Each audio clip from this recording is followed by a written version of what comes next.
t'aimons, tendre Père. Glorifie ton nom sur la terre. Nous t'adorons, tendre Père. Nous t'adorons, nous t'aimons, tendre Père. Glorifie ton nom sur la terre. Glorifie ton nom. Glorifie ton nom. Glorifie ton nom sur la terre. Nous t'adorons, nous t'aimons, oh Jésus. Glorifie ton nom dans nos vies. Nous t'adorons, nous t'aimons, oh Jésus. Glorifie ton nom dans nos vies. Glorifie ton nom. Glorifie ton nom. Glorifie ton nom dans nos vies. Nous t'adorons, nous t'aimons, Saint-Esprit. Glorifie Jésus dans l'Église. Nous t'adorons, nous t'aimons, Saint-Esprit. Nous t'adorons, nous t'aimons, Saint-Esprit. Glorifie Jésus dans l'Église. Glorifie Jésus. Glorifie Jésus. Glorifie Jésus dans l'Église. Glorifie. Glorifie Jésus. Glorifie Jésus. Glorifie Jésus dans l'Église. Nous t'adorons, nous t'aimons, Saint-Esprit. Nous t'adorons, nous t'aimons, Saint-Esprit. Glorifie Jésus dans l'Église. Glorifie Jésus. Glorifie Jésus. Glorifie Jésus dans l'Église. Glorifie Jésus. Glorifie Jésus. Glorifie Jésus dans l'Église.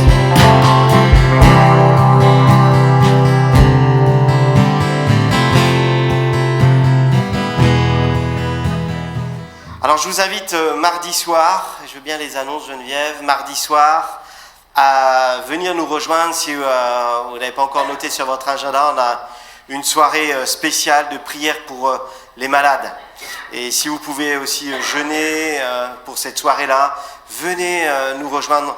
On a, vous savez, vous avez vu le mail pour ceux qui ont la boîte mail, Virginie est hospitalisée. Notre sœur a besoin de notre soutien, besoin qu'on vienne intercéder, besoin de nos prières. C'est aussi dans ces moments-là qu'on voit la famille, sur qui on peut compter. Et la parole de Dieu nous dit de pleurer avec ceux qui pleurent, de rire avec ceux qui rient. Et bien là, on veut être là en soutien pour Virginie. On a aussi Marilène, j'ai eu des nouvelles pour qui nous prions et je lui ai garanti qu'on n'allait pas lâcher. Voilà. Et on a aussi Marie-Paul pour qui nous devons prier et d'autres encore.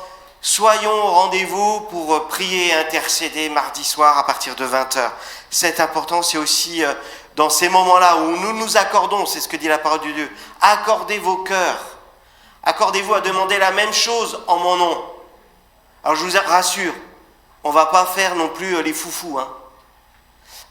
Souvent j'ai vu quand arrivait le cancer, on n'a pas assez prié si quelqu'un mal, on n'a pas assez prié, on n'a pas, faut vite courir à droite à gauche. Non, on va se placer devant Dieu.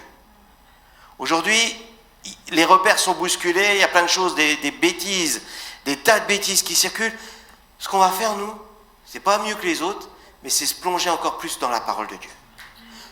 Se bâtir notre foi et notre prière sur la parole de Dieu. Et elle nous dit quoi ? Vous vous rassemblerez, vous vous mettrez d'accord et vous prierez en mon nom et les malades seront guéris.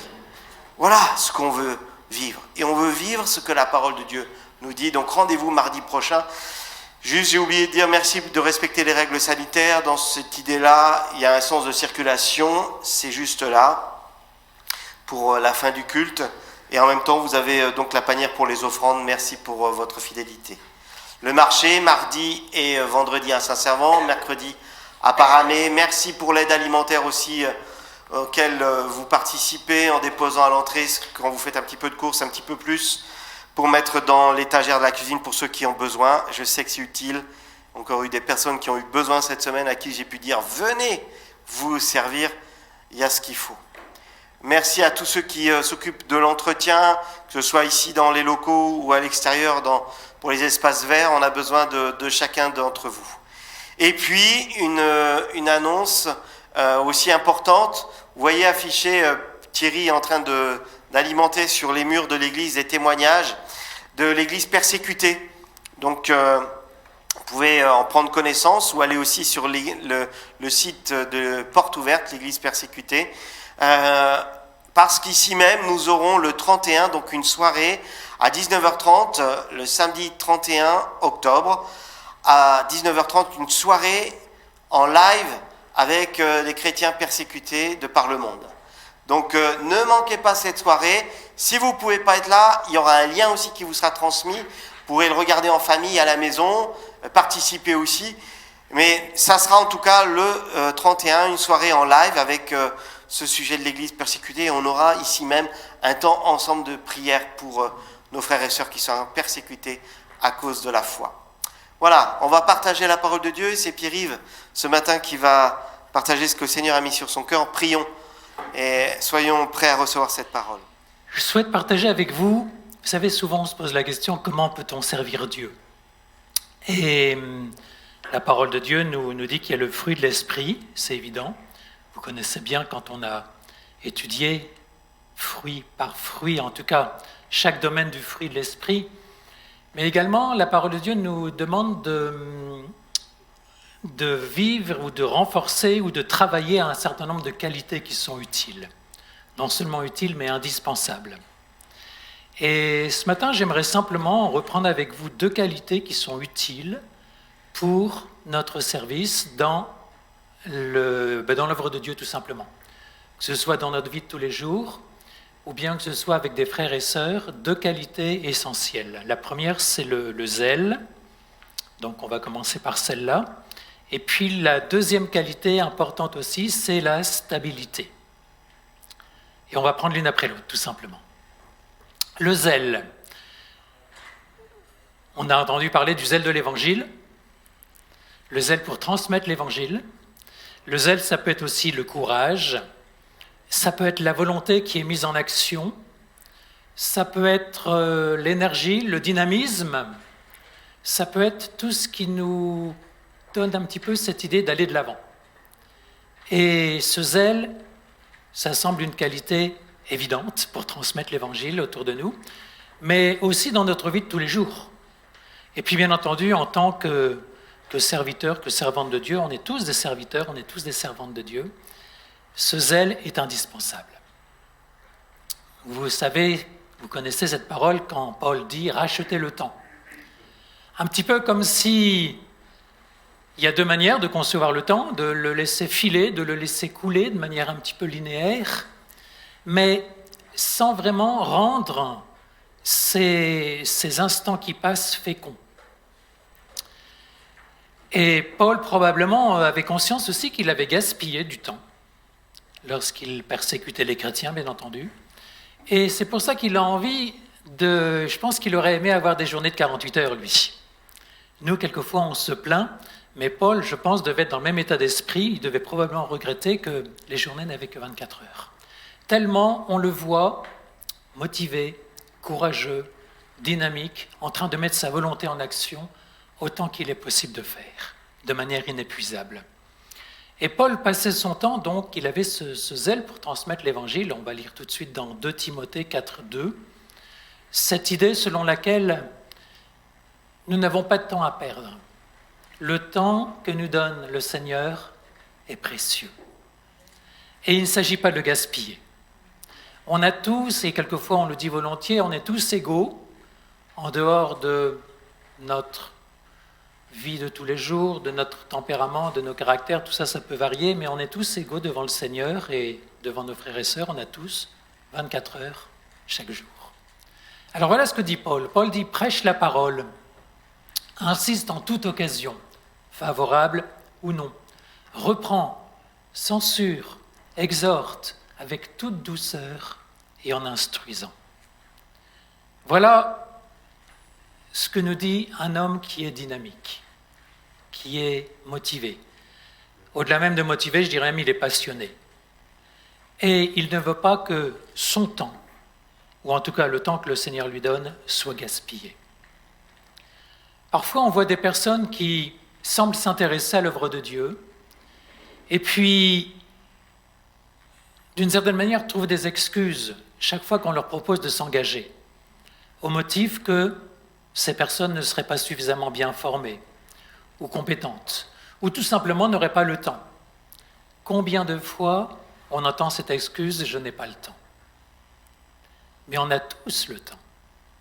La question, c'est de savoir dans quelle direction je dirige le temps que j'ai. Autrement dit, quelles sont mes priorités, tout simplement. Je dirais qu'on a tous le temps pour nos priorités. Donc la vraie question, c'est finalement, est-ce que l'œuvre de Dieu est vraiment prioritaire dans chacune de nos vies? C'est frappant de voir comme des personnes qui sont extérieures au milieu évangélique sont quelquefois totalement zélées, passionnées, motivées, enthousiastes pour leurs propres entreprises, pour ce qu'on appelle quelquefois les affaires du monde, et que Jésus d'ailleurs critique aussi volontiers en disant « ces personnes sont prêtes à s'engager pour leurs propres affaires. Mais pour l'œuvre de Dieu, y a-t-il effectivement des ouvriers dans la moisson ?» Alors, on va parler justement de cette moisson dans Jean 4, 35, on va aller un tout petit peu plus loin, et on va voir ce que dit Jésus à propos justement de cette moisson. Jean 4, 35. « Ne dites-vous pas qu'il y a encore 4 mois jusqu'à la moisson? Voici, je vous le dis, levez les yeux et regardez les champs qui déjà blanchissent pour la moisson. » Que veut dire Jésus? Jésus dit que quelquefois on est un peu comme ces ouvriers qui regardent et qui disent « on a bien le temps, on n'est pas pressé, la moisson n'est pas encore là, il y a encore au moins 4 mois. » Et quand un mois sera passé, on dira « il y en a encore au moins 3 et encore 2. » Et on n'est pas forcément, ou plutôt on ne veut pas forcément voir que la moisson, elle est déjà prête, toute prête à être ramassée, recueillie et entassée dans les greniers du Seigneur. Ce que Jésus nous dit, c'est qu'il y a des opportunités qui sont là tout de suite aujourd'hui. Et ce n'est pas la peine d'attendre les 4 mois. Ce n'est pas la peine de tergiverser. Ce n'est pas la peine de remettre au lendemain ce que l'on peut faire aujourd'hui. Aujourd'hui est le moment où il y a des occasions. Et on est tous bien d'accord pour dire que si on vit des temps troublés, comme c'est le cas actuellement, les occasions, les possibilités de rentrer une moisson pour le Seigneur sont tellement plus grandes, tellement plus évidentes. Ne perdons pas de temps. Comment être zélé? On va lire encore dans la parole de Dieu, on va lire dans 2 Pierre 1, 5 à 7. 2 Pierre 1, 5 à 7. Et je voudrais que vous suiviez vraiment la progression qu'il y a. Ce n'est pas juste une vertu, ce n'est pas juste une qualité, mais c'est une vertu qui va enchaîner sur une autre, laquelle à son tour va déboucher sur une troisième, et ainsi de suite. Et c'est ainsi que le Seigneur va nous rendre zélés pour lui. À cause de cela même, faites tous vos efforts pour joindre à votre foi la vertu. À la vertu, la science. À la science, la tempérance. À la tempérance, la patience. À la patience, la piété. À la piété, l'amour fraternel. À l'amour fraternel, la charité. Vous voyez, c'est un petit peu comme différentes marches qu'il nous faut gravir successivement. On pourrait faire toute une prédication sur l'enchaînement parfaitement pertinent, cohérent et logique des mots que Pierre utilise. Ça ne va pas être mon propos ce matin, mais ce que je veux vous montrer, c'est qu'il y a vraiment un programme, et je vous invite vraiment à lire et à relire ce verset, à l'étudier peut-être ces deux versets, ces trois versets qu'on vient de lire. Tout d'abord, ce sont des choses qui sont à vivre en nous intérieurement. Pour être zélé, pour être motivé, pour être passionné par l'œuvre de Dieu, il y a tout un travail intérieur qui doit se faire. Et Pierre nous rappelle efficacement que ces choses ne sont pas forcément naturelles en nous, mais qu'il y a déjà une nécessité, une volonté pour gravir les marches. Et on va lire aussi le verset 8. Quelle est la conséquence finalement de tout ce travail intérieur que le Seigneur fait en nous au fur et à mesure qu'on lui laisse les mains libres? Si ces choses sont en vous, donc il est bien question de choses en nous, et ils sont avec abondance, donc toutes ces qualités, ces vertus que Pierre vient de citer, voilà ce qui va se passer. Elles ne vous laisseront point oisifs ni stériles pour la connaissance de notre Seigneur Jésus-Christ. Oisif, on comprend bien ce que c'est. Stérile, il me semble que ça veut dire celui ou celle qui ne porte pas de fruits, ce qui est desséché, ce qui n'amène pas de fraîcheur, de vie autour de lui, autour d'elle. Mais ça n'est pas le plan de Dieu. Donc, juste simplement pour terminer sur cette première qualité que le Seigneur veut développer, il faut du temps. Et c'est à nous de donner, je dirais, au Seigneur les clés pour qu'il travaille en nous. Par rapport à un dernier mot, peut-être à cette notion de courage, de zèle, de volonté en action, vous connaissez aussi ce verset de la parole de Dieu, quand Jésus nous dit qu'on récolte finalement ce qu'on a semé. Quelle est la qualité de ce que tu sèmes? Quelle sera, évidemment, la qualité de ce que tu récolteras? Il y a un lien direct, évidemment, on le sait, entre les deux. Une deuxième qualité maintenant que je vous propose de développer, qu'on développe ensemble les uns et les autres d'ailleurs, c'est la stabilité. Le meilleur exemple d'instabilité dans le Nouveau Testament, c'est probablement l'apôtre Pierre. On connaît bien sa vie. À un moment donné, vous le savez, il est guidé par le Saint-Esprit et il va dire au Seigneur, « Tu es le Christ, le Fils du Dieu vivant. » Vous savez, quand Jésus leur demande, « Mais vous, qui dites-vous que je suis ?» Et Pierre a ces paroles extraordinaires dirigées par le Saint-Esprit, « Tu es le Christ, le Fils du Dieu vivant. » Mais vous savez bien aussi, c'est le même Pierre qui dira un petit peu plus tard, 3 fois, en parlant de Jésus, « Je ne le connais pas. Je n'ai rien à voir avec lui. Vous vous trompez. Ce n'est pas moi. » Donc on voit vraiment cette instabilité. Alors, on parlera peut-être de Simon qui n'est pas encore devenu Pierre, mais en tout cas l'instabilité de Simon qui est évidente. Mais un petit peu plus tard, quand il est rempli du Saint-Esprit, vous le savez, Pierre va écrire ses épîtres, il y a 2 épîtres, et dans la première, voici ce qu'il dit, 1 Pierre 2 au verset 5. 1 Pierre 2, 5. Vous-même, comme des pierres vivantes, édifiez-vous pour former une maison spirituelle, un saint sacerdoce, afin d'offrir des victimes spirituelles agréables à Dieu par Jésus-Christ. Quelle transformation! Pierre a compris que lui et chaque enfant de Dieu est une pierre dans la maison de Dieu. D'abord, il y a la fondation, on peut dire que c'est un énorme rocher, et ce rocher, c'est Jésus. Et sur ce rocher sont édifiées différentes pierres qui n'ont pas toutes forcément la même taille, qui ne sont pas forcément placées au même endroit, qui n'ont pas la même importance, mais qui toutes, ou normalement toutes, sont faites du même matériau. Et Pierre a bien retenu la leçon.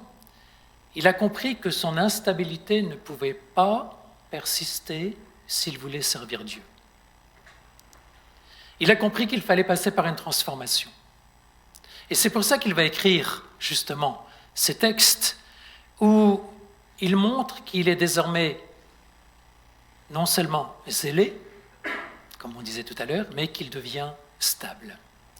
Et vous savez que Jésus va lui confier vraiment à lui, et puis bien entendu, pas seulement à lui seulement, mais en tout cas les clés du royaume.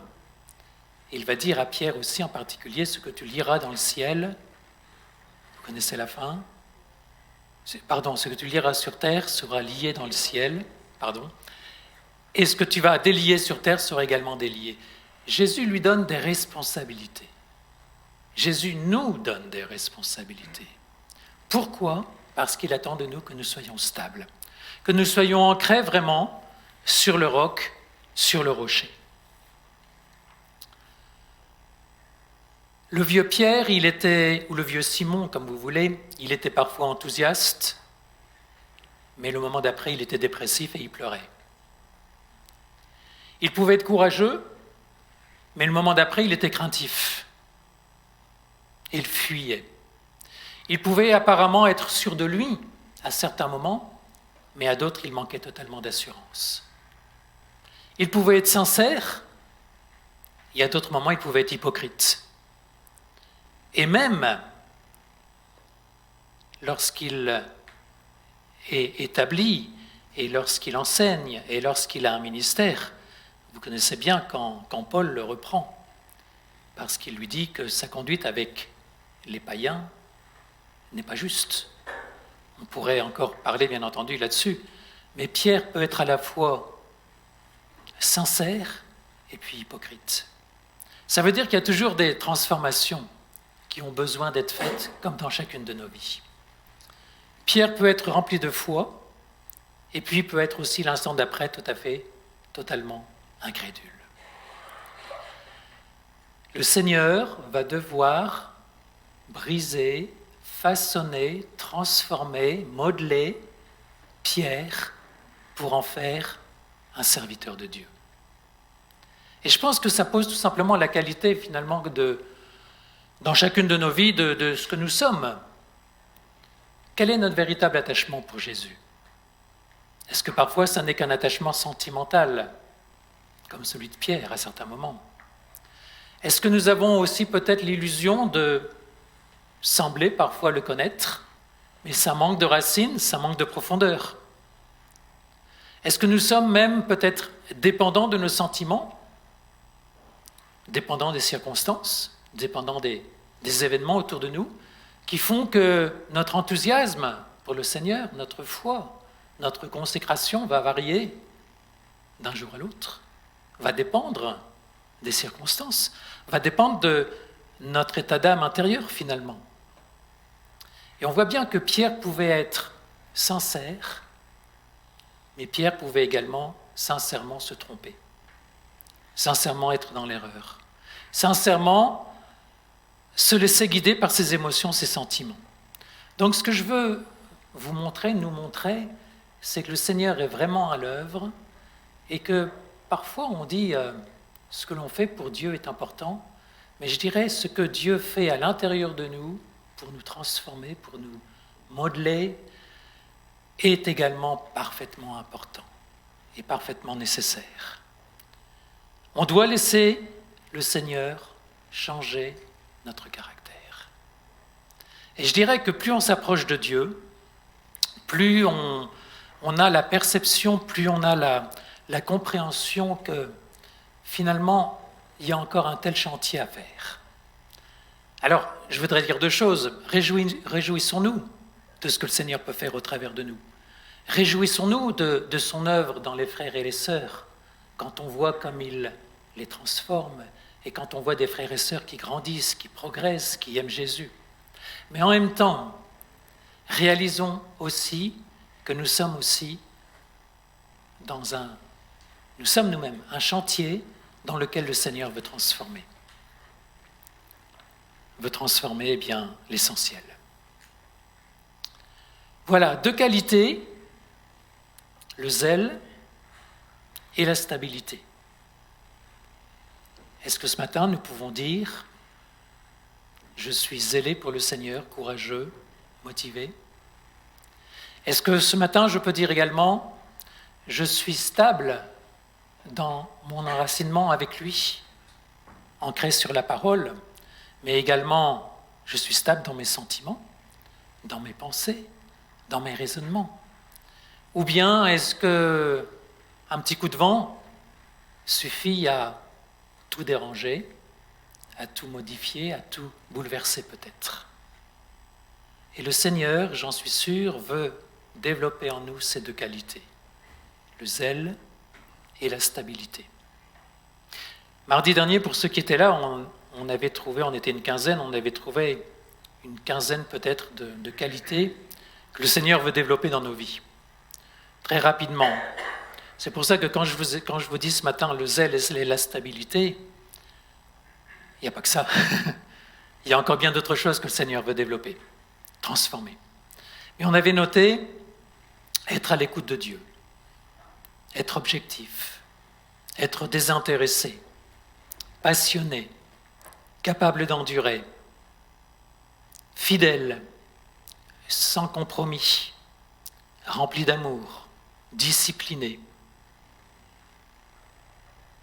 Quel programme? Qui peut dire qu'il est déjà arrivé? Qu'il a franchi toutes les étapes? Personne, bien évidemment.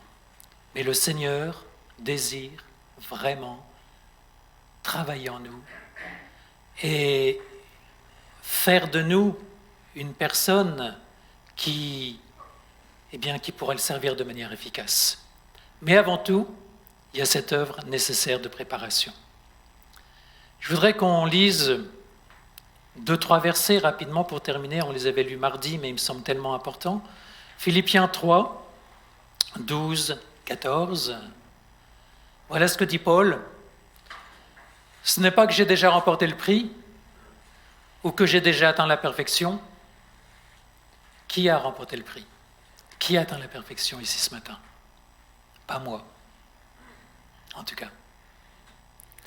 Mais voilà ce que dit Paul, et voilà ce qui m'encourage. Je cours pour tâcher de le saisir, puisque moi aussi j'ai été saisi par Jésus-Christ. Et voilà quelque chose qui est très intéressant à la fin de ce verset. Paul nous dit « J'ai été saisi par Jésus-Christ ». C'est-à-dire qu'à partir du moment où Paul a vraiment donné sa vie et continue à être passionné par Jésus, et que, comme il le dit par ailleurs, pour moi, Christ est ma vie, à ce moment-là, tout ce processus de transformation peut se mettre en place. Est-ce qu'on est conscient que Jésus, par son esprit, que Dieu, à l'intérieur de nous, puisque nous sommes vraiment son habitation, est-ce que nous sommes conscients que Jésus est en train de faire une œuvre de transformation essentielle dans notre vie et qu'il nous faut, j'allais dire, surveiller, être aux aguets de ce que le Seigneur fait dans nos vies et de ne pas laisser, comme je disais tout à l'heure, le temps filer, passer, s'écouler sans être conscient de ce que Dieu veut faire. Et il nous faut servir Dieu, mais en même temps, il nous faut être constamment formés par lui. C'est ce qu'on appelle la formation continue. C'est-à-dire, je sers Dieu et en retour ou en même temps ou simultanément, eh bien, je suis formé, je suis enseigné, je suis éduqué. Parce que tout est à revoir, tout est à refaire. Et si vous n'êtes pas conscient que tout est à revoir et tout est à refaire dans votre vie, c'est que vous n'avez pas, et c'est que je n'ai pas réalisé vraiment l'appel de Dieu pour nous changer, pour me changer, pour te changer. Gloire à Dieu pour ce qu'il a déjà fait. Mais ne disons jamais « je suis arrivé ». J'ai remporté le prix. J'ai atteint la perfection. Réalisons, veillons, surveillons l'œuvre de Dieu en nous. 1 Corinthiens 15, 10, et je vais bientôt m'arrêter. 1 Corinthiens 15, 10. Par la grâce de Dieu, c'est Paul qui parle bien sûr, je suis ce que je suis. Sa grâce envers moi n'a pas été vaine. Loin de là, j'ai travaillé plus que tous, non pas moi toutefois, mais la grâce de Dieu qui est avec moi. C'est la grâce de Dieu qui me change, qui me transforme. Et puis, juste pour terminer, Romains 6, à partir du verset 12, « Que le péché ne règne donc point dans votre corps mortel, n'obéissez pas à ses convoitises, ne livrez pas vos membres au péché comme des instruments d'iniquité, mais donnez-vous vous-même à Dieu comme étant vivants de mort que vous étiez. » Nous étions vraiment morts. Il n'y avait en nous rien de bon. Désormais, nous sommes vivants. Désormais, nous ne sommes pas parfaits. Mais désormais, le Seigneur veut nous rendre zélés et veut nous rendre stables pour lui. Offrez à Dieu vos membres comme des instruments de justice. Voilà toute l'œuvre de Dieu. Ce matin, juste vraiment en guise de conclusion, je voudrais vraiment vous montrer que Dieu n'attend qu'une chose, c'est d'être à l'œuvre dans nos vies. Dieu veut bien sûr qu'on le serve. Dieu veut bien sûr qu'on s'engage pour lui. Mais Dieu est constamment en train de nous modeler, de nous modifier, pour autant qu'on le veuille bien. Vous connaissez aussi ce verset quand Jésus dit « Si quelqu'un veut venir avec moi, me suivre », qu'il s'applique à prendre la charrue, à avancer, mais surtout ne pas regarder en arrière. Aujourd'hui, Jésus dirait peut-être « Conduisez votre véhicule, allez droit devant vous, mais ne vous retournez pas, parce que si vous retournez en essayant de conduire un véhicule quelconque, vous allez aller dans le fossé très vite. Et vous n'aurez pas la possibilité de prendre un chemin droit. Mais très vite, si vous regardez en arrière, vous allez courir à la catastrophe. Et Jésus veut simplement nous dire, soyons fermes dans nos résolutions. Soyons zélés. Soyons stables. Et c'est ainsi qu'on pourra avancer avec lui. C'est tellement important, et donc je m'arrête là, de comprendre l'œuvre de Dieu en nous. Quelquefois, nous laissons, encore une fois, filer les années. On se réveille 10 ans plus tard et on est incapable de dire ce que Dieu a fait dans notre vie. On est incapable de dire si on a progressé par rapport à ce zèle. On est incapable de dire si on a progressé par rapport à la stabilité. Et on a gâché le temps.